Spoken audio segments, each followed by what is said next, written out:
Vamos a estar leyendo la palabra del Señor en el nombre del Padre, del Hijo y del Espíritu Santo en Romanos capítulo 7, desde el versículo 14, continuando hasta el capítulo 8, versículo 4.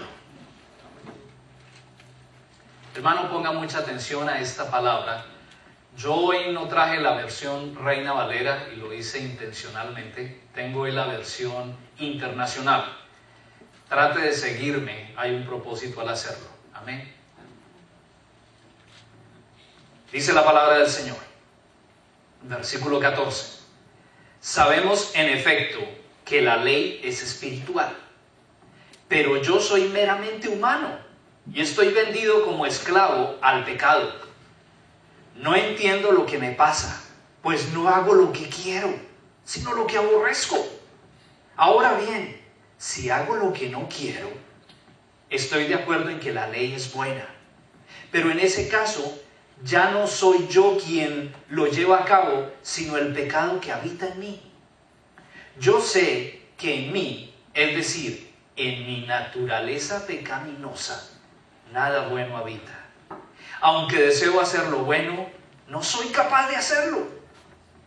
De hecho, no hago el bien que quiero, sino el mal que no quiero.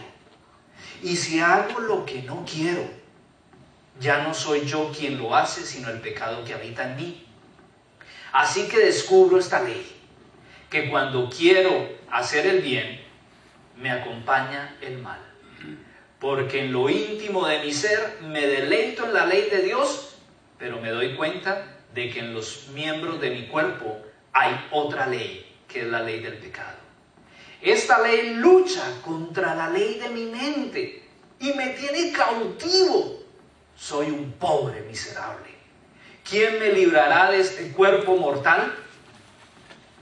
Gracias a Dios por medio de Jesucristo nuestro Señor. En conclusión, con la mente yo mismo me someto a la ley de Dios, pero mi naturaleza pecaminosa está sujeta a la ley del pecado. Por lo tanto, ya no hay ninguna condenación para los que están unidos a Cristo Jesús, pues por medio de Él la ley del Espíritu de vida me ha liberado de la ley del pecado y de la muerte. Yo creo que decía Pablo, ¡yuhu! En efecto, la ley no pudo liberarnos porque la naturaleza pecaminosa anuló su poder. Por eso Dios envió a su propio Hijo en condición semejante a nuestra condición de pecadores, para que se ofreciera en sacrificio por el pecado. Así condenó Dios al pecado en la naturaleza humana, a fin de que las justas demandas de la ley se cumplieran en nosotros, que no vivimos según la naturaleza pecaminosa, sino según el Espíritu. Yo no sé si usted es de esos que está ya diciendo, ay pastor, en la que se metió. Yo creo que este es considerado uno de los capítulos y de los temas más difíciles de entender en la Biblia. Tiene un peso teológico bien grande. Y esos textos a veces son de los que uno comienza a leer y no entiende y mejor prefiere a veces pasar de largo. Yo voy a tratar de explicárselo en las palabras más sencillas que pueda, porque creo que no entender esto es estarse perdiendo de algo sumamente importante en nuestra vida espiritual. Este mes estoy comenzando un tema que venía anunciando desde diciembre, llamado espiritualidad versus carnalidad. Les soy sincero, desde hace más de un mes estoy sintiendo, no sé cómo llamarlo, como la mano de Dios empujándome, como el fuego de Dios moviéndome acerca de este tema.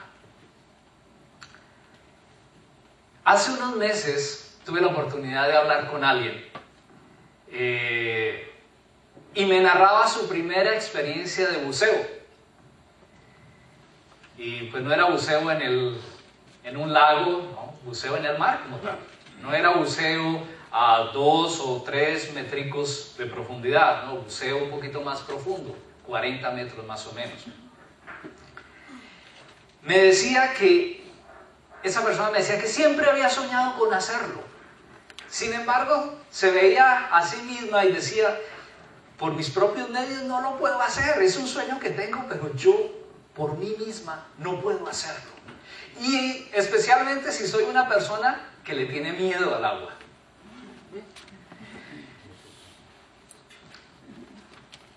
Ella me narraba que decidió hacerlo, pero no podía meterse de una sola al agua. Tuvo que ir a un lugar específico donde se hace. Tuvo que pagar un curso. Tuvo que tomar el curso. Tuvo que rentar un equipo de buceo. Tuvo que ponérselo, saberlo usar y al fin llevar a cabo ese sueño que creía que no podía llevar a cabo porque lo miraba bajo sus propias capacidades que no daban hasta ello. Sin embargo, me decía que algunos que hicieron todo eso y llegaron al momento crucial de tirarse al agua, de ponerse el equipo, decidieron no ponérselo. Pagaron, perdieron su dinero, invirtieron tiempo, pero en el gran momento dijeron, no me pongo el equipo de buceo. Y se perdieron la gran oportunidad de conocer esa vida marina tan hermosa. Quiero hacer un paréntesis ahí. Un teólogo español, en uno de sus libros, trata el tema de la espiritualidad y la carnalidad. Dice que la palabra de Dios nos enseña que la vida del ser humano se desarrolla en torno a dos esferas o instancias.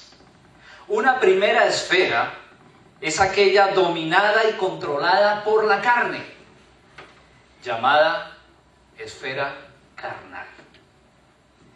En esa instancia todas las manifestaciones que se dan y las acciones que resultan de ese tipo de vida son carnales. Hay una segunda esfera o instancia en la que se desarrolla la vida del ser humano que se llama esfera espiritual. Esta es el reflejo de una vida en el espíritu, en la que Dios gobierna, en la que Dios dirige, orienta y finalmente actúa a través de la persona. El fruto de Dios solo se manifiesta en la vida de estas personas que viven bajo esa esfera espiritual. Las acciones que se producen en este tipo de vida son acciones espirituales. Este mismo teólogo dice, la diferencia entre esos dos tipos de vida, entre la carnalidad y la espiritualidad, está en la fuerza que motiva las acciones en cada una de esas dos esferas. Si dichas acciones se producen bajo el poder de la carne, entonces hay manifestaciones de carnalidad. Si dichas acciones se dan bajo el poder del Espíritu, entonces hay manifestaciones de espiritualidad. Yo quiero que hoy comencemos el tema de la espiritualidad versus carnalidad, mirando a la luz de la palabra en qué radica ese conflicto. ¿Cuál es el conflicto que existe en el ser humano con respecto a la carnalidad y a la espiritualidad? ¿Cuál es el dilema? ¿De dónde viene? ¿Por qué existe? ¿En qué consiste? Para ello hemos leído esta tremenda palabra. Déjenme ilustrarle un poquito. El apóstol Pablo le escribió esta carta que leímos a la iglesia en Roma, a los creyentes en Roma. En esta primera parte donde se encuentra este texto, Pablo tiene un propósito doctrinal, darles doctrina a la iglesia.